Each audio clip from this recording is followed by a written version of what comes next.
Mata TV YouTube Indonesia dengan bangga mempersembahkan sebuah storytelling kekinian abad ini diangkat dari karya besar S.H. Mintarja yang sangat populer di masanya, berlatar belakang kisah tanah Jawa masa lampau, tepatnya di penghujung kejayaan kerajaan tanah Jawa dengan judul Api di Bukit Menoreh.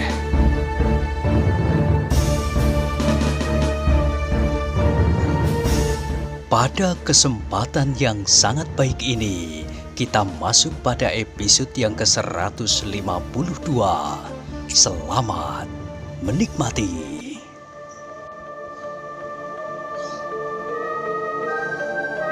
Pada episode sebelumnya telah diceritakan, dada Wuranto menjadi berdebar-debar mendengar kata-kata alap-alap Jolo Tundo itu. Bukan saja karena alap-alap Jolo Tundo itu tahu tepat perasaannya mengenai Sekar Mirah, tetapi juga tentang sikap Ki Tambakwedi. Ternyata Ki Tambakwedi benar-benar seorang yang mempunyai pandangan yang cermat menghadapi pasukan Pajang. Ia tidak lekas percaya dan mempunyai daya pengamatan yang jauh. Dalam pada itu, alap-alap Jolo Tundo itu berkata seterusnya, "Nah, sekarang beristirahatlah.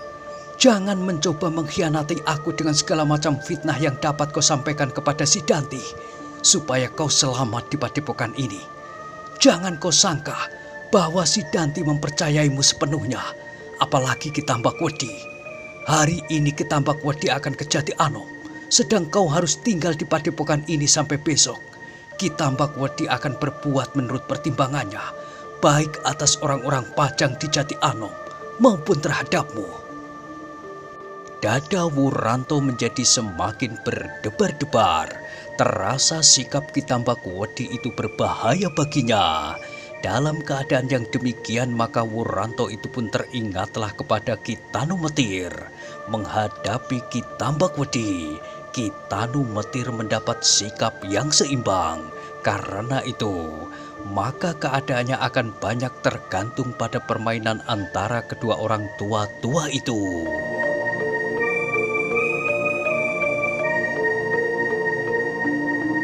"Tetapi hari ini, aku harus tetap berada di padepokan ini," katanya di dalam hati.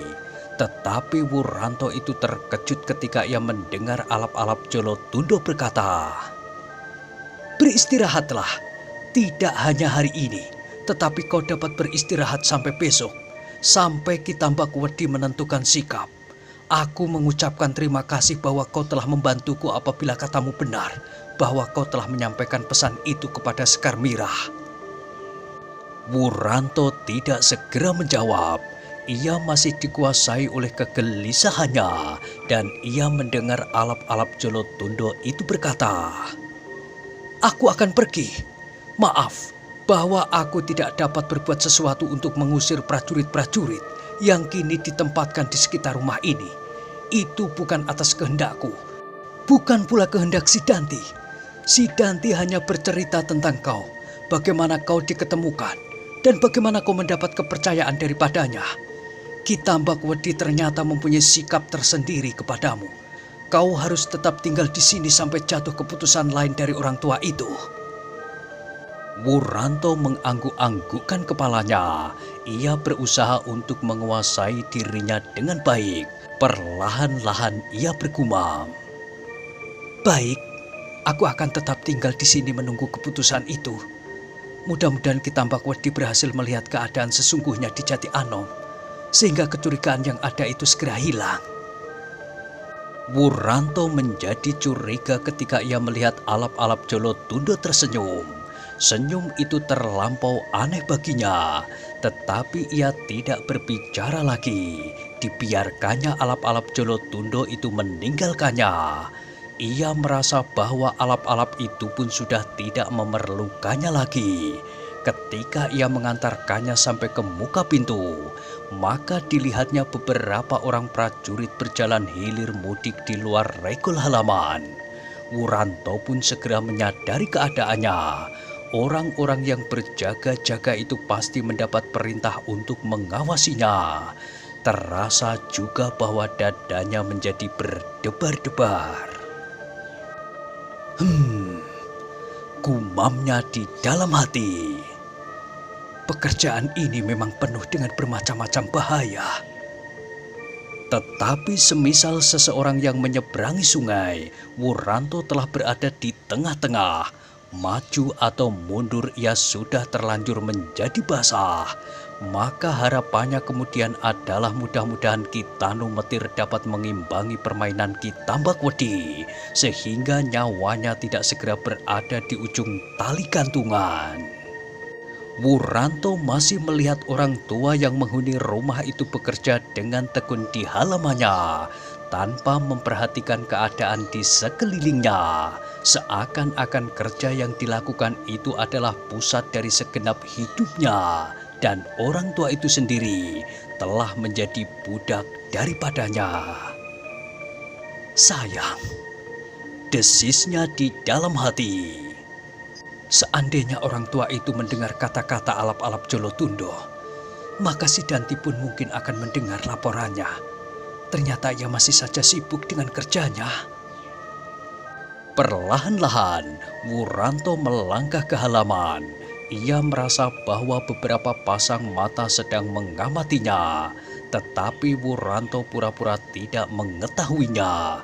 Ketika ia mengamati pagar dinding halaman itu, maka ia melihat bahwa pagar itu tidak terlampau tinggi, tetapi sudah barang tentu ia tidak dapat berusaha melarikan diri dan melampaui dinding padepokan Tambak Wedi, meskipun ia akan dengan mudah keluar dari halaman itu.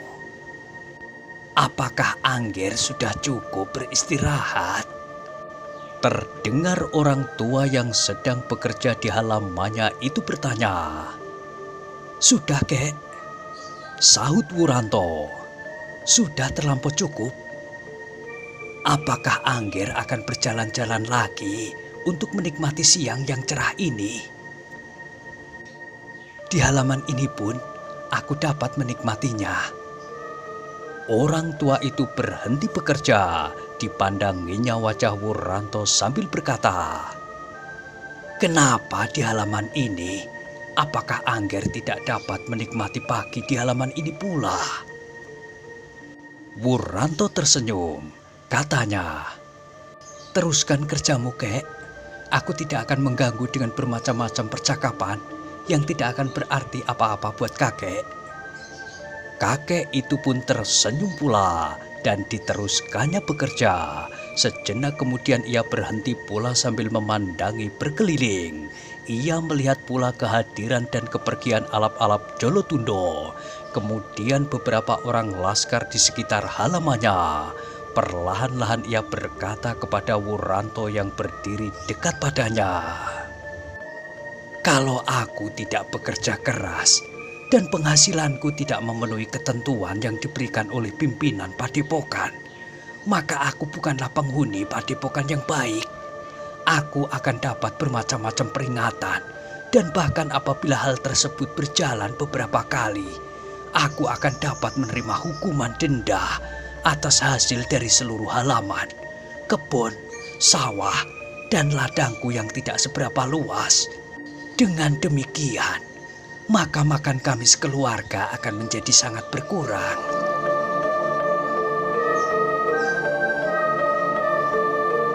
Wuranto mengangguk-anggukkan kepalanya. Ia sudah menduga bahwa ada suatu tekanan yang memaksa orang-orang padepokan ini diperbudak oleh kerja. Tetapi ia tidak akan sempat lagi memikirkannya, memikirkan kakek yang tua itu dan persoalan-persoalan lain yang tidak banyak diketahuinya. Ia kini harus memikirkan dirinya sendiri, bagaimanakah keadaan yang akan dihadapi selanjutnya. "Aku hanya dapat menunggu," katanya di dalam hati. "Aku tidak dapat berbuat sesuatu." Dengan demikian, Maka Wuranto itu pun kembali masuk ke dalam biliknya dan dengan hati yang kosong merebahkan dirinya di atas amben pembaringannya. Kepalanya kini menjadi semakin pening memikirkan dirinya sendiri dan Sekar Mirah. Bagaimanakah sikap gadis itu nanti apabila alap-alap Jolotundo datang kepadanya? Aku tidak sempat memberi peringatan kepada gadis itu. Gumamnya kepada diri sendiri. Mudah-mudahan ia dapat membawa dirinya. Semakin jauh matahari bergeser di garis edarnya, hati Wuranto menjadi semakin tidak tenang. Ketika matahari telah menjadi condong ke barat, maka dadanya terasa menjadi pepat. Makan siang yang dihidangkan oleh nenek penghuni rumah itu tak dapat ditelannya seperti biasanya. Hanya 1-2 suap saja yang dapat dimakannya, sehingga suami istri itu pun menjadi sangat heran. "Apakah kau sakit, Nger?" bertanya laki-laki tua yang makan bersamanya.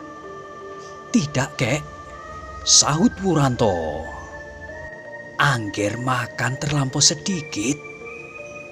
"Aku tidak apa-apa, Kek." Laki-laki tua itu tidak bertanya lagi, tetapi sebagai orang Tambak Wedi ia dapat mengerti. Laskar yang hilir mudik di luar halamannya itu pasti berhubungan dengan adanya anak muda Jati Anom itu di rumahnya. Demikianlah, maka akhirnya matahari pun menjadi semakin rendah menggantung di langit sebelah barat. Sejenak kemudian, maka ujung gunung Merapi yang menjulang tinggi itu pun menjadi kemerah-merahan seperti seonggok bara raksasa yang memanasi langit yang kemerah-merahan pula.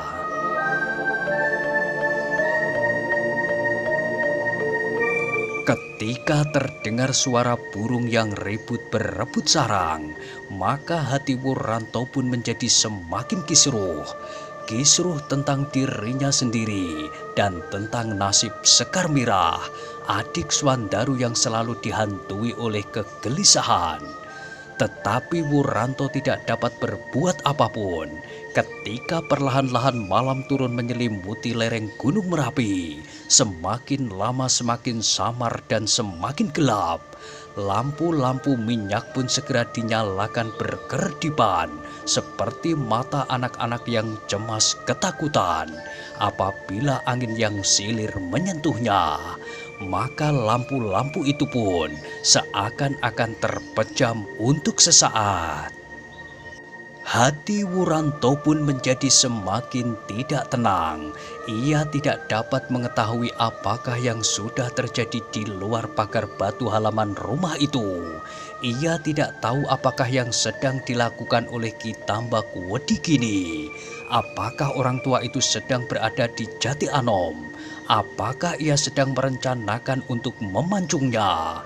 Tetapi bayangan yang terkuat mempengaruhinya adalah bayangan alap-alap Jolotundo yang sedang merayap-rayap mendekati pondok Sekar Mirah.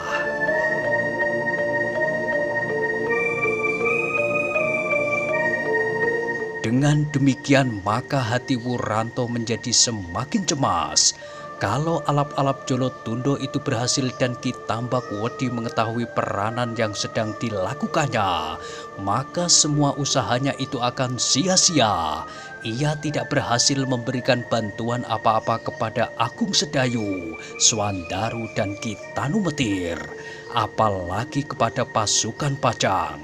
Bahkan mungkin namanya pun untuk seterusnya tidak akan dapat diperbaikinya. Sebab orang-orang Jati Anom yang melihatnya berjalan bersama-sama dengan orang-orang lereng Merapi pasti sudah menyangkanya bahwa ia berpihak kepada Jipang. Kematiannya akan tidak berarti sama sekali. Ia akan merupakan korban yang sia-sia. Namun meskipun demikian, ia masih juga dapat menghibur dirinya bahwa usaha itu dilakukan dengan maksud yang baik, dengan tekad yang dapat dibanggakan. Adalah wajar bahwa sesuatu usaha itu dapat berhasil dan dapat juga gagal. Akhirnya Wuranto itu pun menjadi agak tenang. Ia pasrah diri kepada kekuasaan tertinggi, kekuasaan yang jauh lebih tinggi dan bahkan sama sekali tidak dapat diperbandingkan dengan kekuasaan di Tambakwedi, Sidanti dan alap-alap Jolotundo. Hanya di dalam tangannya terletak kepastian tentang dirinya.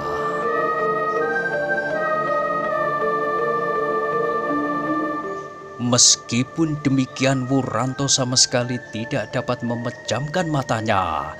Ia ingin tidur dan melupakan segala-galanya seandainya sesuatu terjadi. Tetapi ia tidak dapat berbuat apapun juga. Maka hatinya pasti akan bertambah pedih. Karena itu ia ingin saja tidur. Tidur. Namun meskipun ia ingin tidur, ia sama sekali tidak menanggalkan pedangnya dan selara kancing pintu biliknya pun dipasangnya pula. Wuranto mengangkat kepalanya sesaat ketika ia mendengar langkah kaki di muka biliknya.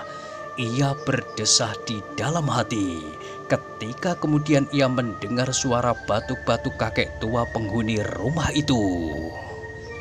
Tetapi agaknya kakek tua itu berhenti di muka pintu biliknya dan perlahan-lahan berkata, "Angger, apakah Angger sedang sakit?"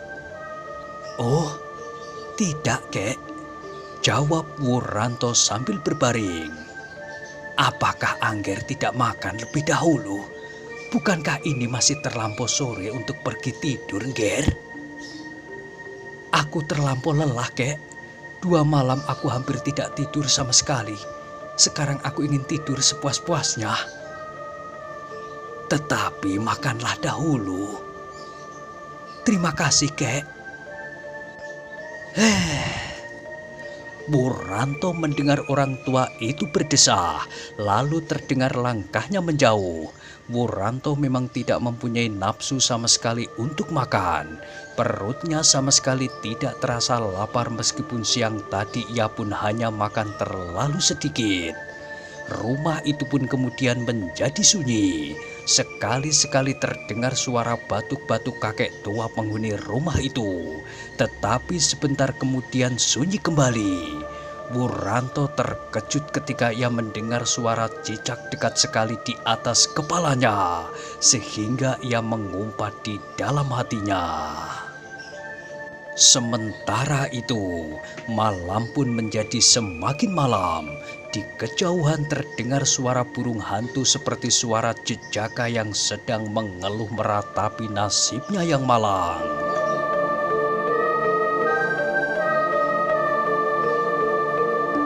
Wuranto masih berbaring di pembaringannya. Terasa olehnya betapa waktu berjalan terlampau lamban. Serasa sudah hampir semalam suntuk ia berbaring. Tetapi kemudian ia mendengar suara kentong di kejauhan. Darah muluk. "Hei!" Wuranto terkejut mendengar suara kentongan itu. Baru tengah malam. Dan anak muda itu merasa tersiksa di pembaringannya. Tetapi sekali lagi Wuranto mengangkat kepalanya. Kemudian ia berusaha untuk mengatur nafasnya supaya orang di luar biliknya menyangkanya bahwa ia sudah tidur. Karena ia mendengar desah langkah mendekati biliknya. Namun yang didengarnya itu bukan hanya langkah seseorang. Siapakah mereka? Pertanyaan itu terputus di dalam dadanya. Sejenak kemudian Wuranto mendengar pintu lerek biliknya diketuk orang perlahan-lahan. Dan Wuranto itu pun kemudian mendengar suara di luar. "Angger, Angger Wuranto, apakah Angger sudah tidur?" Wuranto mempertajam pendengarannya. Memang tidak hanya satu orang yang berdiri di luar pintu biliknya. Dan tanpa disengaja tangannya meraba hulu pedangnya. Apalagi yang akan terjadi?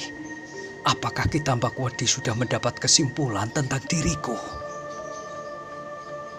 Angger Wuranto, ia mendengar suara itu lagi. Kakek tua itu, desis Wuranto di dalam hatinya, tetapi Wuranto tidak segera menjawab. Sekali lagi terdengar ketokan di pintunya dan suara orang tua itu terdengar lagi. Angger, bangunlah. Ada sesuatu yang barangkali penting bagi Angger. Wuranto menggeliat di pembaringannya. Perlahan-lahan ia menyahut dengan nada yang datar. Apa, kek? Bangunlah, Angger. Ada yang penting bagi Angger. Apakah yang penting itu? Silahkan Angger keluar sebentar. Hanya sebentar. Hati Wuranto berdesir. Perasaannya seakan-akan memberitahukan kepadanya bahwa akan terjadi sesuatu yang berbahaya baginya. Tetapi ia tidak akan dapat menghindar. Dan terdengar sekali lagi suara kakek tua itu. Keluarlah sebentar, Nger. Wuranto itu pun bangkit dari pembaringannya. Dibenahinya pakaiannya dan dirabanya hulu pedangnya. Sejenak ia berdiri termangu-mangu. Tetapi kemudian disadarinya bahwa ia tidak akan dapat menghindari apapun yang akan terjadi. Dengan demikian maka tekadnya menjadi bulat. Dan ia berkata kepada diri sendiri di dalam hatinya. Aku bukan cacing yang menyerahkan dirinya untuk diinjak-injak. Aku harus berbuat sesuatu, meskipun akibatnya sama. Tetapi lebih baik mati dengan pedang di tangan daripada mati di tiang gantungan. Dengan demikian maka Wuranto itu tidak menjadi ragu-ragu lagi. Perlahan-lahan dan hati-hati ia mendekati pintu biliknya. Perlahan-lahan dan hati-hati pula ia membukanya. Ketika pintu itu terbuka, alangkah terkejutnya anak muda itu. Ia melihat kakek tua penghuni rumah itu berdiri tegap di muka pintunya dengan sehelai pedang di lambungnya. Wuranto tegak sebagai patung melihat orang tua itu tersenyum. Sejenak mulutnya seakan-akan terbungkam, namun dadanya bergelora demikian kerasnya. Selamat malam, Nger. Orang tua penghuni rumah itu menyapanya. Senyum yang masih saja membayang di wajahnya terasa oleh Wuranto sebagai suatu ejekan yang menusuk perasaannya. Apakah Angger heran melihat aku? Bukankah aku sudah Angger kenal sejak 3 hari yang lalu? Oh, Wuranto mengumpat di dalam hati. Setan tua itu sempat juga membuat hatiku menjadi semakin parah. Apakah yang aneh padaku, Nger? Dengan nada yang datar Wuranto menjawab. Tidak ada, kek. Tidak ada yang aneh. Tetapi tatapan mata Angger Wuranto terasa agak lain dari biasanya. Apakah dengan bekerja sehari ini aku sudah bertambah tua lagi? Dada Wuranto berdesir, tetapi ia menjawab. Tidak, kek. Kakek tampaknya bertambah muda. Agaknya kakek menyadari kebenaran kata-kataku. Dan agaknya kakek telah mencoba menikmati keindahan malam. Nah, apakah kakek ingin mengajakku melihat bintang yang bergayutan di langit? Bukankah dengan demikian kakek dapat melupakan sejenak kesulitan dan penderitaan kakek selama kakek diperbudak oleh kerja yang membosankan itu? Orang tua itu mengerutkan keningnya, tetapi ia kemudian tersenyum. Ketika ia berpaling dilihatnya laki-laki yang datang bersamanya, memandanginya dengan penuh pertanyaan. Kau belum mengenalnya? Berkata kakek itu kepada kawannya. Sudah, Paman. Jawab laki-laki yang masih agak muda itu. Kau baru mengenal orangnya, bentuknya dan wajahnya, tetapi kau belum mengenal tabiat dan sifat-sifatnya. Anak muda ini adalah anak muda yang mempunyai perasaan lembut, seperti helai-helai benang kepompong sutra. Ah, Wuranto berdesah. Tiba-tiba ia melihat sinar yang aneh memancar dari sepasang mata orang tua itu. Selain senyumnya yang menyentuh perasaan, Wuranto merasakan bahwa orang tua itu sengaja menyindirnya dan membuatnya sakit hati. Apalagi ketika ia melihat laki-laki kawan orang tua itu tertawa pendek. Sekarang, apakah maksud kakek dan siapakah kakek ini sebenarnya? Orang tua itu mengerutkan keningnya. Jawabnya, pertanyaanmu aneh anak muda. Bukankah Angger telah mengenal aku selama beberapa hari? Aku mengenal kakek kemarin berbeda dengan aku melihat kakek saat ini. Aku telah mengenal kakek dengan cangkul di tangan, tetapi kakek sekarang membawa pedang di lambung. Oh, itukah yang Angger tanyakan? Aku yang kemarin adalah aku yang sekarang. Setiap laki-laki di padepokan berhak mengenakan pedang di lambungnya dan berkewajiban mempertahankan padepokan ini dengan seluruh kemampuan yang ada. Kini keadaan meningkat dengan cepatnya. Pasukan Untara telah berada di Jati Anom. Itulah sebabnya aku mengenakan pedangku. Wuranto mengangguk-anggukkan kepalanya. Katanya kemudian, nah, sekarang katakan maksudmu. Katakanlah kepentingan yang kau sebut-sebut itu. Dada Wuranto menjadi bertambah pepat ketika ia masih saja melihat kakek tua itu tersenyum. Katakanlah, desak Wuranto tanpa sesadarnya. Sabarlah, Nger, sahut orang tua itu. Aku akan mengatakannya perlahan-lahan, supaya aku tidak salah ucap. Dengarlah baik-baik. Angger Wuranto, aku mendapat perintah dari Angger Sidanti untuk membawa Angger menghadap. Tengah malam begini. Orang tua itu menjadi heran mendengar jawaban Wuranto. Apa bedanya tengah malam dan tengah hari? Bukankah bagi seorang prajurit, apalagi dalam keadaan yang penting semacam ini, tidak ada perbedaan waktu? Sekarang Angger harus menghadap. Besok pagi, Angger Sidanti sudah akan mulai dengan sebuah gerakan yang menentukan. Kau tahu bahwa apa yang kau katakan kepada Angger Sidanti ternyata tidak benar. Mungkin kau tidak sengaja berbohong, tetapi kalau kesalahan tidak dibetulkan, maka akibatnya akan jauh sekali. Ternyata, menurut Kitambak Wedi yang baru saja datang dari Jati Anom, Untara sama sekali tidak datang dengan pasukan segelar sepapan. Memang ia membuat gelar sandi dengan menggerakkan orang-orangnya yang dibawanya, peronda yang hilir mudik, dan penghubung-penghubung berkuda. Tetapi Kitambak Wedi tak dapat dikelabui. Itulah sebabnya Kitambak Wedi memutuskan, sebentar lagi kita berangkat ke Jati Anom. Begitu matahari memanjat langit, begitu kita hancurkan pasukan Pajang. Nah, kau dengar, itulah sebabnya semua persoalan harus diselesaikan sekarang, termasuk persoalanmu. Apakah ada persoalan dengan aku? Bertanya Wuranto. Orang tua itu tertawa.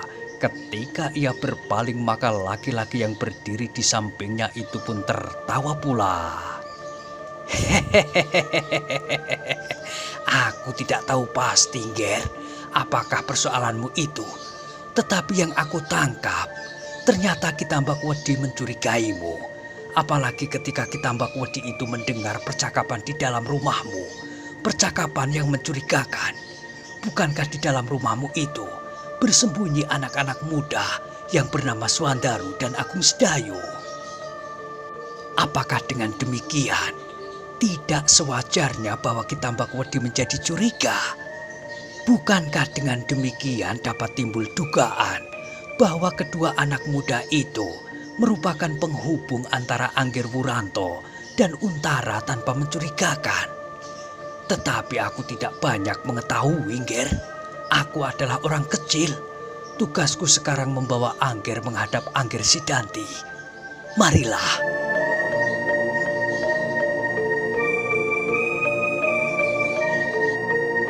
Wuranto memandang wajah orang tua itu dengan pandangan mata yang berapi-api.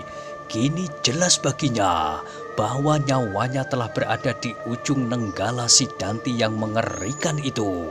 Tetapi apakah ia akan dengan sukarela dituntun oleh kakek-kakek tua itu menghadap pada Sidanti untuk menyerahkan lehernya? Berbagai persoalan telah merangsang jantung Wuranto. Sesaat ia berdiri saja seperti tonggak. Namun gemuruh di dalam dadanya serasa gemuruhnya perut Gunung Merapi. Yang juga menumbuhkan pertanyaan di dalam hatinya adalah orang tua yang bernama Ki Tanumetir.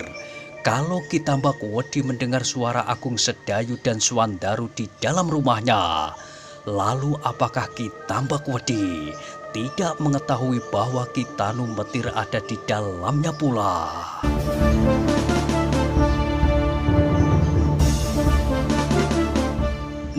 Nah, bagaimanakah kisah selanjutnya?